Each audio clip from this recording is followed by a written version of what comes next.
When it comes to Lent, I think it's really important for us to have an eternal perspective.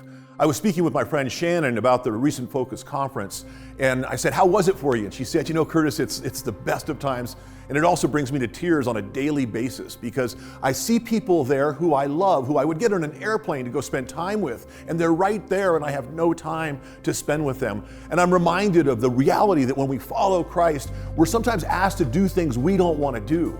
And actually, this is the best offering. It's great to give up chocolate or to add some prayer into your Lent, but really the great offering is when things come that you don't like and you're able to unite yourself to Christ on the cross in the midst of that.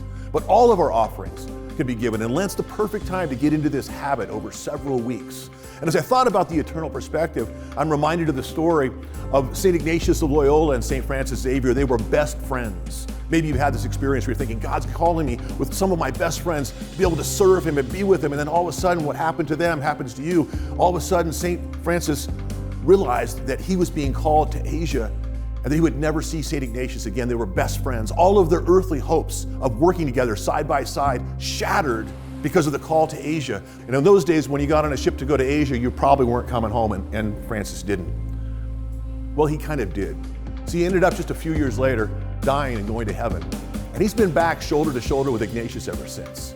See, we have to have this eternal perspective because when we get there, we're going to be overjoyed by being able to share now timelessness with one another. It's going to be amazing. But we'll also, I think, in our mind, also realize there are others who didn't get here because we weren't on mission the way we could have been. See, this generation of souls depends upon you and me becoming the men and women God wants us to be, to come on fire.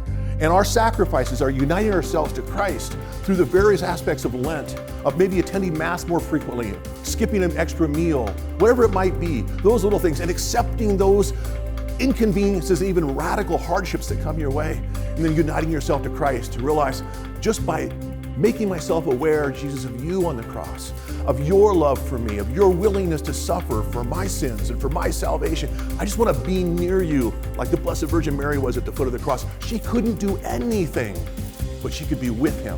This Lent, let's be with Him.